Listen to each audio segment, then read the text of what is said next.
All right, cool. So this really couldn't have been teed up better. I'm not talking about load boards. So load boards, they're great. We're not here to talk about load boards.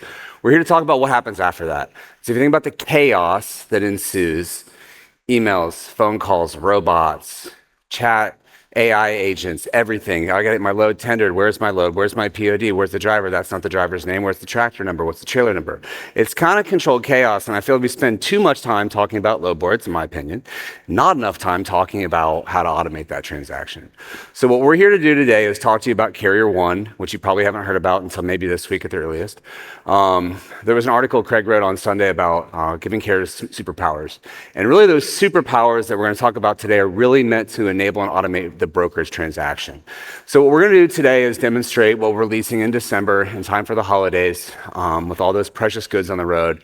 We're not really Santa Claus, but we do want to prevent any things from not happening on Christmas.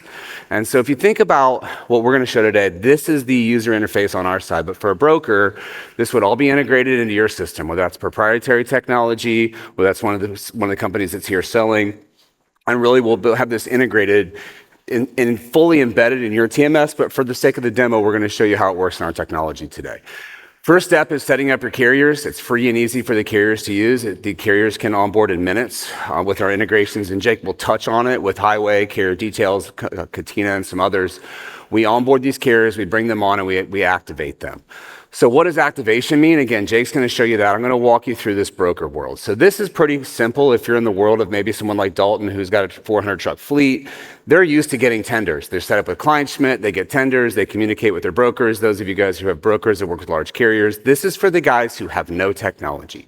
They're able to get a tender. You can see these rates are powered by Sonar here. We can pull them with whatever rating system you have. You certainly don't have to include that. You do have to have your offer price to the carrier clearly. We'll tender the load into the system. This is all the information readily available about the load. This probably isn't the exciting part because you guys have already seen all this. Let's talk about what is exciting. What happens on the flip side? This is the information that you're going to be getting powered by Carrier1 and your carriers. This is where you can see the carrier, you can see the status of the load, which is derived from our MCAB technology as well as our ELD integrations. And something that I don't think most brokers are used to seeing: driver name, driver phone number, tractor number, and trailer number. These are the actual asset numbers on the truck and on the tractor. You can see where the truck is in real time, which I know is something that maybe we invented about, 12 or 13 years ago. And now you're seeing this here again. And so this is all live coming in from our system, again, fed from NCAB technology and ELD integrations, enabling you to have real-time information about where your truck is, who your driver is.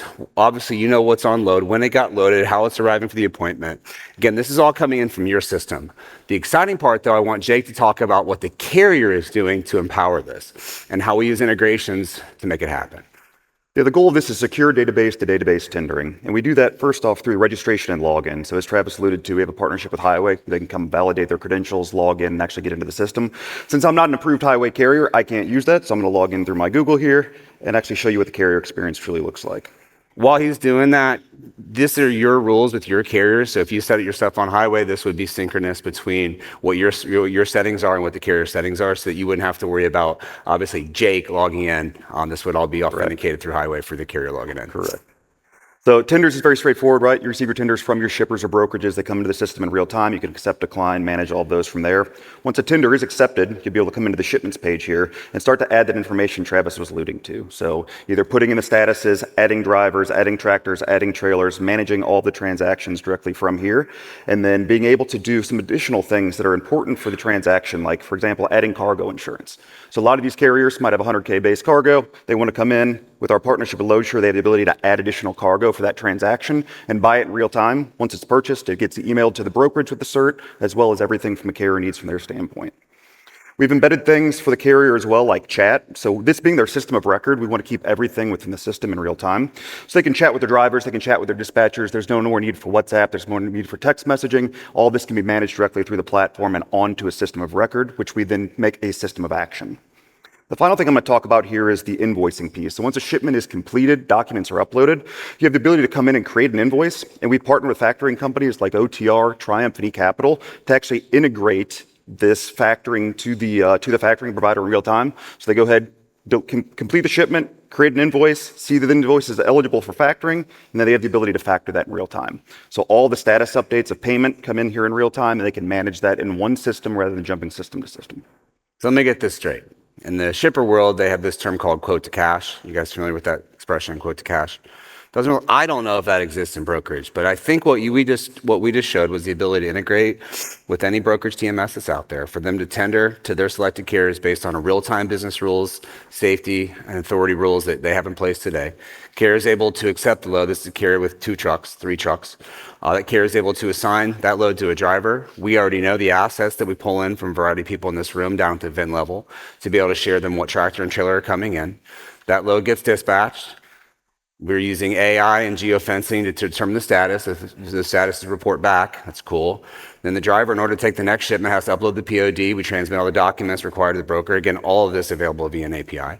And then the carrier is able to send that for delivery. But then the carrier can get, they're a factoring company, set up and actually get paid. So if you think about that transaction, the broker is getting the POD the day of delivery. The carrier can get paid the same day of pickup. And we've really looked to automate this transaction in a dedicated vault for a broker to be able to work directly with their carrier base and a carrier to have that same type of vault to work directly with their brokerage base. So anything I missed, Jake? That's it. Cool. So we're going to save you Carrier1. Yeah. We're going to save you some time, cut 30 minutes, give these guys, thank you guys so much. We'll see you soon. Thank you all.